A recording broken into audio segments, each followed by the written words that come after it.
روزی روزگاری در زمان حضرت موسی مرد جوانی به خدمت او رسید و به او گفت: ای پیامبر خدا، سال هاست که آرزو دارم زبان جانوران را یاد بگیرم.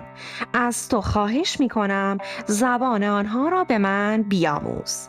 دوست دارم با آموختن زبان آنها به تقویت دین و ایمان خود بپردازم و به کمال برسم. زیرا صدای آدمیان همه برای به دست آوردن آب و نان است. شاید زبان حیوانات مرا به خداوند نزدیکتر کند.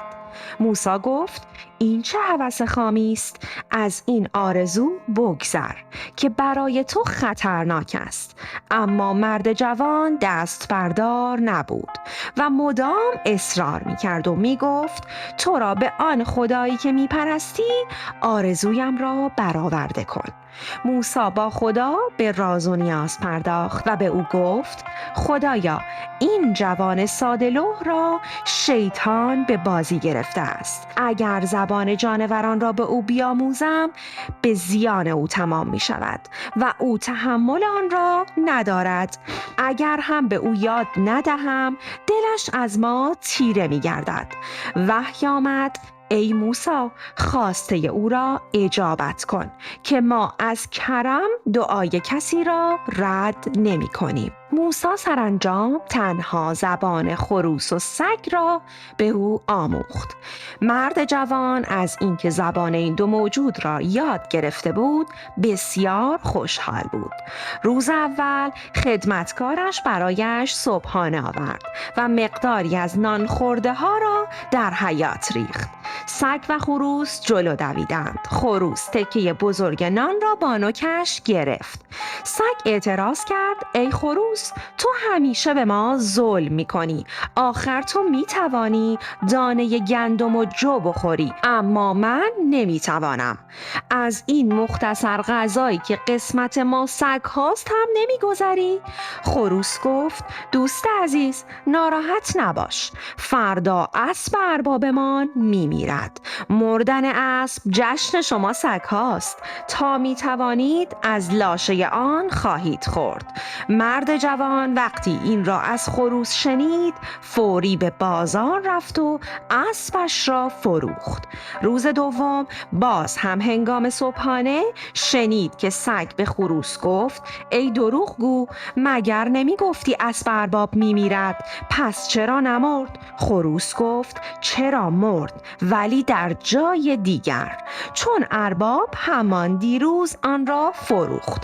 اما دوست عزیزم، ناراحت نباش که فردا قاطر ارباب می میرد و شما تا چند روز گوشت می خورید.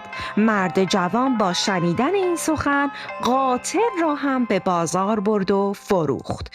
روز سوم مرد جوان باز هم به صحبتهای سگ و خروس گوش داد. سگ گفت: ای دروغگوی فریبکار، چند روز است که با وعده های بی اساس فریبم می دهی. مگر نگفتی قاطرش می میرد؟ پس چه شد؟ خروس گفت: تقصیر من چیست؟ این دیگر از بدشانسی شماست. من دروغ نگفتم. قاطرش مرده، ولی ضررش به خریدار رسیده، زیرا همان دیروز او قاطرش را هم فروخت. اما ناراحت نباش، غلام ارباب فردا می میرد. ارباب و نزدیکان غلام خیرات خواهند کرد و نانهای زیاد نصیب شما خواهد شد. مرد جوان تا این را شنید غلامش را هم به بازار برد و فروخت. روز چهارم مرد جوان خیلی خوشحال بود و با خود می گفت: چه موفقیت بزرگی نصیبم شده. از آن زمان که زبان حیوانات را آموختم جلوی بسیاری از زیانها را گرفتم و بلاها را از خود دور ساختم. در همین فکر و خیال بود که صدای بلند سگ و خروس را شنید. سگ با اوی تند و عصبانی می گفت: ای خروس، از من دور شو. تا روی دروغگویی چون تو را نبینم. خروس که شرمنده شده بود گفت میدانم حق با توست، باید هم با من اینطور رفتار کنی، ولی باور کن من مقصر نیستم. برای من هم عجیب است، هر که را اسم میبرم ارباب آن را میفروشد. اما دوست عزیز، فردا 100% به آرزویت خواهی رسید و غذای سیری خواهی خورد. سگ گفت لابد این دفعه نوبت کنیزش است و ارباب آن را هم می فروشد. خروس جواب داد نه، دیگر خرید و فروشی در کار نیست. سگ با تعجب پرسید چطور؟ خروس گفت آخرین بار نوبت خود ارباب است. فردا او میمیرد و تا چند روز غذای زیادی به شما سگ‌ها خواهد رسید.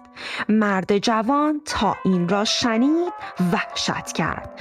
با شتاب به سوی خانه موسی دوید. در پای موسی افتاد و با گریه و زاری گفت ای موسی، به فریاد من برس. موسی پرسید چه شده؟ مرد تمام ماجرا را برایش تعریف کرد. موسی گفت خب تو خیلی در کارت اوستا شدی، برو خودت را هم بفروش. من همان روز اول به تو هشدار دادم که این کار برای تو خطرناک است، اما تو گوش نکردی و اصرار داشتی که زبان حیوانات را بیاموزی و دین و دنیایت را کامل تر کنی و به خدا نزدیک تر شوی. پس چه شد آن همه ادعا؟ تو نه تنها عبرت نگرفتی بلکه گناه هم کردی. هر زیانی که به تو روی آورد آن را به مردم بیچاره تحمیل کردی. آن اسب و قاطر و غلام بلاگردان تو بودند. مردن آنها تا زمانی که تو صاحبشان بودی بلا را از تو دور می کرد، اما تو آنان را می فروختی.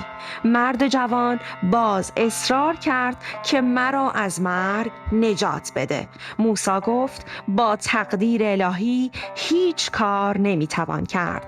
تنها کاری که می توانم برایت بکنم آن است که دعا کنم که خداوند از گناهت درگذرد و با ایمان از دنیا بروی. بنابراین موسی به درگاه خداوند دعا کرد خدایا از گناهانش درگذر و او را با ایمان از دنیا ببر. خدایا تو خودت شاهدی که به او گفتم دانستن اسرار غیبی در توان تو نیست، اما او قبول نکرد و به گناه افتاد. خدایا از تو میخواهم از گناهانش بگذری. کسی سزاوار دانستن سر غیب است که بداند توانایی آن را دارد که جلوی دهان خود را نگه دارد. سر غیب آن را سزد آموختن که ز گفتن لب تواند دوختن.